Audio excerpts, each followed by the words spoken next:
Maya Chakshurunmilitam Yena Tasmai Shri Guruve Namah.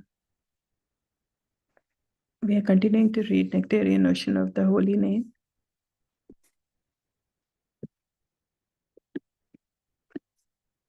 Just 1 second here. So the Western tongue is quite unaccustomed to these sounds. We are now this time we are speaking about the Hare Krishna Mahamantra, about the pronunciation and all that. The Western tongue is quite unaccustomed to the sounds, especially the ra and r. They don't exist in Western language. However, with a little practice, they can be learned. This has, besides proper pronunciation, a great advantage. The tongue does not move to and fro in the mouth while chanting Hare Krishna. It stays almost at one place, as illustrated by image 3, and just vibrates there. Thus, chanting is easier and with less effort and energy.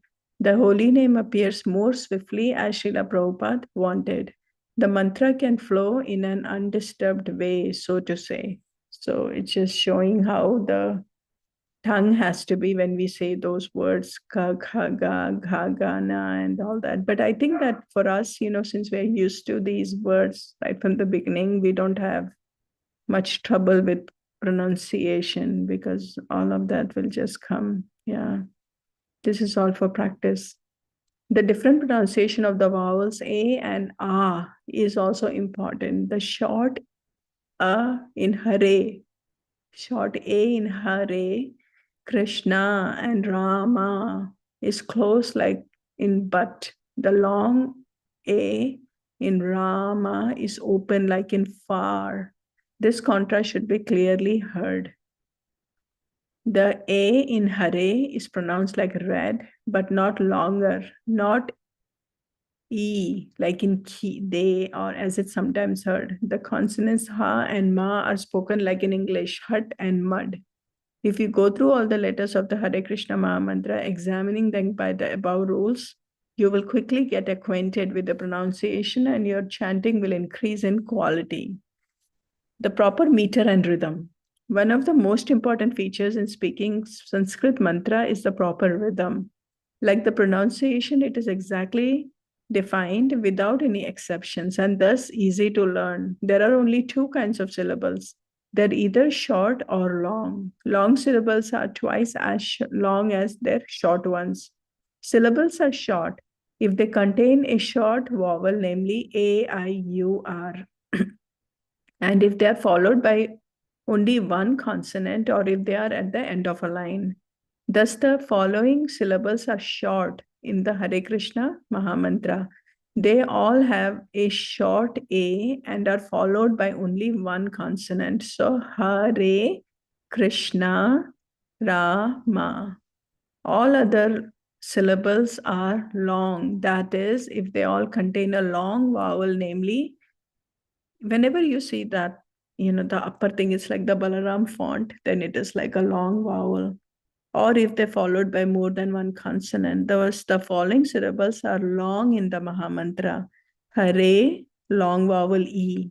Hare, like that. Krishna, but short vowel R, but ensued by 2 consonants S and N. Krishna.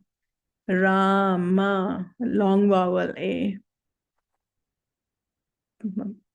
And then with this information, the Mahamantra can be chanted in the proper meter. U is a short and a long syllables. Hare Krishna, Krishna Krishna, Hare Hare. Hare Rama, Rama Rama, Hare Hare. If due to unfamiliarity with Sanskrit pronunciation, you find this section a little difficult, please do not worry. You can learn the ideal pronunciation by obtaining a japa tape of Srila Prabhupada's chanting. Living with the holy names, becoming a servant of the holy name. One must come to the understanding that the holy name of the Lord and the Supreme Personality of Godhead Himself are identical. One cannot reach his conclusion unless one is offenseless in chanting the holy name. By our material calculation, we see a difference between the name and the substance. But in the spiritual world, The absolute is always absolute. The name, form, quality, and past tense of the absolute are all as good as the absolute himself. As such, one is understood to be an eternal servant of the Supreme Personality of Godhead if he considers himself an eternal servant of the holy name, and in this spirit distributes the holy name to the world. One who chants in that spirit without offenses is certainly elevated to the platform of understanding that the holy name and the personality of Godhead are identical. The holy name becomes manifest when one engages in the service of the holy name. This service is a submissive attitude begins with one's tongue.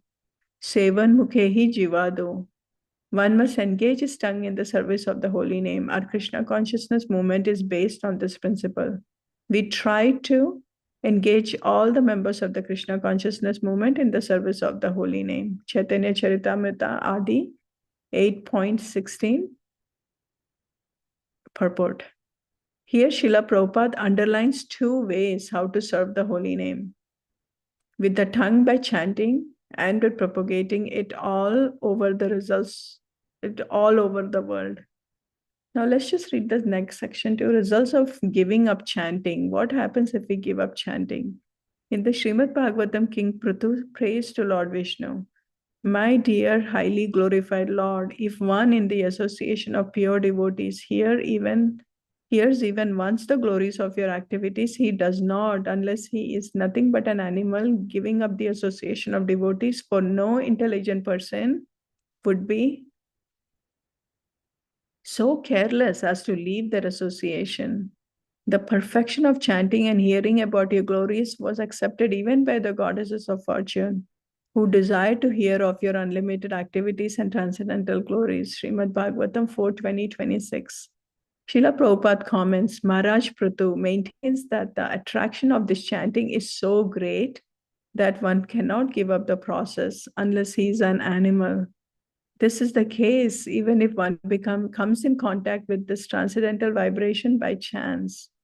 Prithu Maharaj is very emphatic in this connection. Only an animal can give up the practice of chanting Hare Krishna. Those who are not animals but actually intelligent, advanced, human, civilized men cannot give up this practice of continually chanting Hare Krishna, Krishna Krishna, Hare Hare, Hare Ram, Ram Ram, Hare Hare.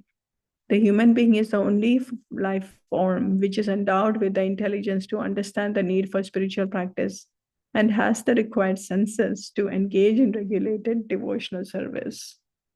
So, this section briefly, we saw how we have to chant in the proper Sanskrit pronunciation, which is very nice. I mean, Maharaj is really going into the basic of the pronunciation too, because we see, right, so many times the words can get distorted, how we say it. And also I realized that also the breathing also matters a lot, like where we breathe. At the end, actually, if we can just say either the whole thing, Hare Krishna, Krishna Krishna, Hare Hare, Hare Ram, Ram Ram, Hare Hare, and then breathe, then it just gives that continuity of it. Otherwise, sometimes I've heard also devotees just even breathe in between those two also. But anyways, Maharaj is just showing us exactly how to pronounce and also how to say the whole thing with the right pronunciation. So then after that, we just saw about Hare Krishna Mahamantra. Devotees understand, I mean, at least from the scriptures, we understand that the name and the form of Krishna is identical. And that's why there is so much emphasis on paying attentive chanting, doing attentive chanting, and also about understanding about how we can never give up chanting. It is really in this human form of life that we understood the importance of connecting with the Lord, spiritual practices, and also making sure that we are continually doing the Hare Krishna Mahamantra and do not give it up just like that. So with that, we can go on to chanting now.